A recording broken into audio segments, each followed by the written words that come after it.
ጤና ይስጥልን እንደምን ዋላችሁ?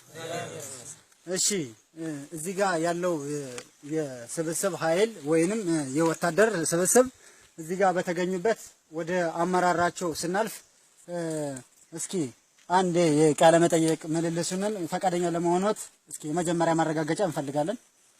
አዎ ፈቃደኛ ነኝ። ኦኬ ፈቃደኛ ከሆንክ በጣም ጥሩ፣ ደስ የሚያሳይ ነገር ነው። ወደ ትግል ዓላማ እንደዚህ ተሰባስባችሁ ትግልን ለመጀመር ያስፈልጋችሁ ዋናው ምክንያት ምንድነው? እኛ ንጹህ አማራ ነን። እኛ ወደዚህ ትግል እንድንገባ የተደረግና ተገደን ነው። ወደ ትግሉ እንድንገባበት የተደረገው የአማራ የማንነት ጥያቄ ስንጠይቅ አንቀጽ 39 ንዑስ 5 ላይ መንግስት ባወጣው መሰረት የአማራ የማንነት ጥያቄ ጠይቀናል። ለነገር ግን የህወሓት ዓላማና ስትራቴጂ አማራንና ኦርቶዶክስን ለማጥፋት ወይም የአማራን ዝርያት ለማጥፋት የታሰበና የታቀደ በመሆኑ የአማራ የማንነት ጥያቄ መመለስ ሲቻል የአማራን ህዝብ ቆመጥና ብሬን ታንክና መትረጊስ ይዘው የአማራን ህዝብ መግደል መጨፍጨፍ ተጀመረ። ከዛን ባሻገር ይሄንን አማራ ነኝ የሚል ሰው በጉልህ እየለቀምን እንገላለን ተብሎ በትግራይ ተወላጆች በህወሓት ባለስልጣኖች እና አሁንም በትግራይ ብሔራዊ ደህንነቶች ይሄን የአማራ ንጹህ ተወላጅ ህዝብ ማሳደድና መያዝ፣ መግደል፣ ማሰር ጀመሩ።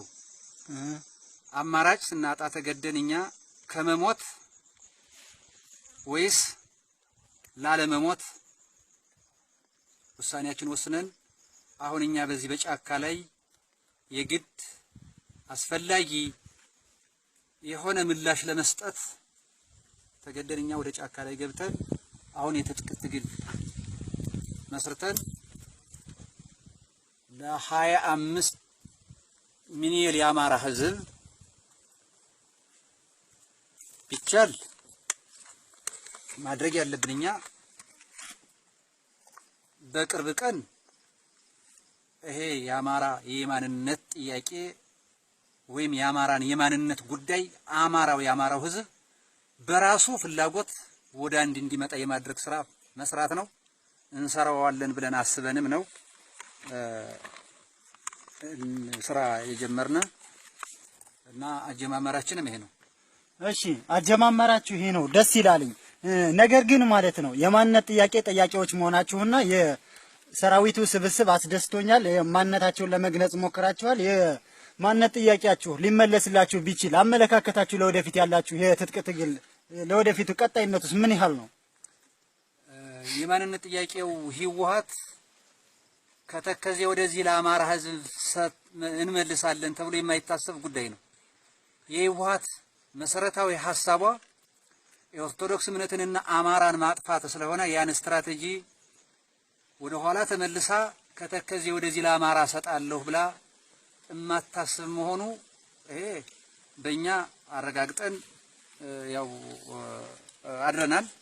ማንኛውም የአማራ ህዝብ ይሄም መሆኑን ለይቶ እንዲያውቅልንና አሁንም ቢሆን እኛ ሐሳባችን የአማራ የማንነት ጥያቄ ብቻ ሳይሆን አቅማችን እየጎለበተና አቅማችን እየጠናከረ ሲሄድ አንዲት ኢትዮጵያ እንጂ የተበተነተነችና ድራሿ የጠፋ ኢትዮጵያ እንድትሆን ፍላጎትም የለንም። ዓላማችንም ይሄንም አይደለም።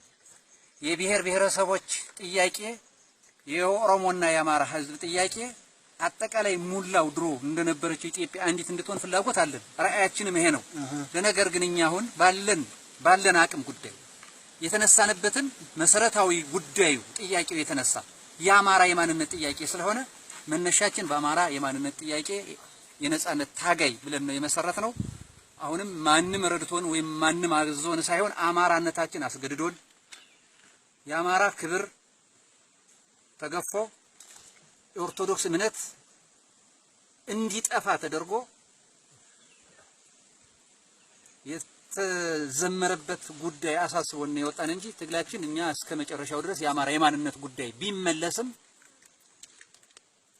አጠቃላይ የብሔር ብሔረሰቦች ጥያቄ ካልተመለሰ አቅማችን እየጎለበተና እኛ ጥንካሬ የፈጠርነ በሄድነ ጊዜ ኢትዮጵያ አንዲት እንጂ ሁለት እንደማትሆን የማድረግ ስራ ለመስራት ነው ሐሳባችን። እሺ፣ በጣም ጥሩ። በዚህ ንግግር ላይ ለሰጠኸኝ ቃለ ምልልስ ከልብ አመሰግናለሁ። ወደ ዋናውና ወደ አስቸኳይ ለሆነው ጊዜያዊ ጥያቄ እገባለሁ። አሁን ላይ በተሰጠው በኮማንድ ፖስቱ አስቸኳይ ጊዜ አዋጅ ምን አስተያየት አለህ? ይሄ በጣም አስቂ ነው። ምናልባት ያልተማረ ህዝብ አሁን ባለንበት ሰዓት ያልተማረ ህዝብ አለ ብዬ አላስብም። ይሄ አስቸኳይ ጊዜ አዋጅ ድሮ ህወሓት ሲመሰረት ደደቢት ላይ 5 ነው የመሰረቱት እንጂ ዛሬ የታወጀ አዋጅ አይደለም።